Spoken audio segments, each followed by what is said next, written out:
Good morning বন্ধুরা, কেমন আছো? আশা করি ভালো আছো। আমার পরিবারের সবাই খুব ভালো আছে।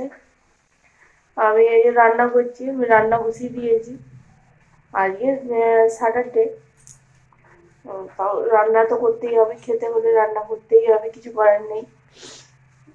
মেয়ে অনেকক্ষণ উঠে পড়েছে, মেয়েকে মুখ দিয়ে চা বিস্কুট এখনো খাইনি, উঠেছে দেরিতে।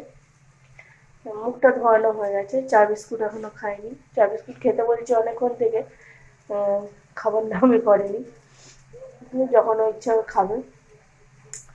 আর আজকে মুড়ি খাওয়ার, কালকে দিদিভাই একটুখানি ছোলার ডাল দিয়েছিল, সেই ছোলার ডালটা একটুখানি রেখে দিয়েছি, সেটা দিয়ে একটুখানি মুড়ি খেয়ে নেবো আমরা দুজনে। আর রাতে দুপুরবেলা কি রান্না হবে এখনো ঠিক হয়নি, দেখি কি করা যায়। একটা এখন বসাচ্ছি, লাল শাক, সে চলো একবার দিদিভাই ছোলার ডাল দিয়েছিল কালকে, খানিকটা খেয়ে আবার খানিকটা রেখে দিয়েছিলাম সকালবেলা মুড়ি দিয়ে খাবো বলে। মানে ছোলার ডাল দিয়ে মুড়ি দিয়ে খেতে ভালো লাগে, তার জন্য একটুখানি রেখে দিয়েছিলাম। ঠিক আছে, চলো আবার পরে কথা হবে। দুধটাকে জাল দিয়ে দিই। দুদিনের দুধ জমা ছিল, প্রথম দিন দিয়ে গেছিল আমার মেয়ে, সেই মেলায় গিয়েছিলাম, এবার মেলায় গিয়ে ওই উল্টো পাল্টা খেয়েছে, এসে আর দুধ খেলো না, বললো খাবো না।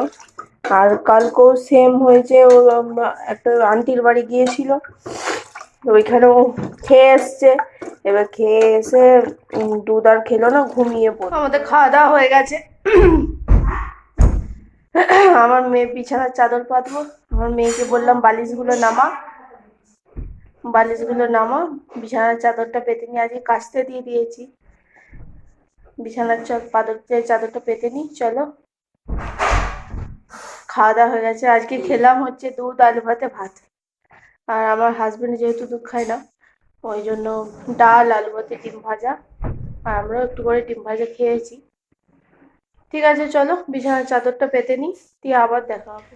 দুপুরবেলা সেই আপনাদের সাথে কথা বলা হয়েছিল, তারপরে আর কথা বলা হয়নি, ঘুমিয়ে পড়েছিলাম। মা মেয়েদের মিলে সবাই ঘুমিয়ে পড়েছিল। এবার ঘুম থেকে উঠলাম, উঠে একটুখানি চা করবো। আমার হাজবেন্ড একটু বাইরে কথা বলছে, আসবে, দুজন লোক আসবে। দুজন লোক বলতে একজন আমার ভাই আসবে, আর আরেকজন একটু মানে দাদা সম্পর্কিত আসবে একজন, তাদেরকে চা করে দেব। এবং তারা কথা বলছে, এখন কথা বল, আসলে চা করব, চা করে আর খাবো। মেয়েটার মুখটা দেখুন না, চুলটা আঁচড়ে না পর্যন্ত ঘুম থেকে উঠে, এটা একটু চুলটা আঁচড়ে, কিচ্ছু নাই। ওই জামার আজকে বাড়ি ছিল না, এবার জামা এসেছে, ফোন করেছিল, দেওয়া হবে যে চলো জাম্মার বাড়ি যাবো।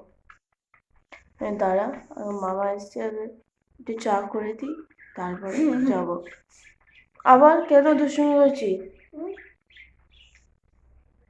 ঠিক আছে, চলো আবার পরে কথা হবে, চা খাই, খেয়ে তারপরে আবার আপনার সাথে কথা বলবো। দিদিভাইয়ের বাড়িতে এসে বসেছিলাম, এতক্ষণ গল্প করছিলাম একটুখানি। আর এদিকে দিদিভাই বানাচ্ছে পিঠে, দাঁড়ান, এদিকে বানাচ্ছে পিঠে, দুধ পুলি। এদিকে আমাদের যুবরাজ আঁকছে, স্যার আঁকতে দিয়েছে, সেটা কমপ্লিট করছে। রান্না করছিলাম, রান্না করা হয়ে গেছে, আমার মেয়ে খেতে বসে পড়েছে, ভাত আর মাংসের ঝোল। দাঁড়া, মেখে দিচ্ছি, আমি ভাত মেখে দিচ্ছি, দাঁড়াও, গরম। ঠিক আছে, চলো আমার মেয়ে খেয়ে নিক, মেয়েকে খাইয়ে দিই। আজকের মতো ভিডিওটা এখানেই শেষ করছি, আশা করি ভালো লাগবে। গুড নাইট, ভালো থাকবেন, সাবধানে থাকবেন, টাটা। দেখা হচ্ছে পরের ভিডিওতে।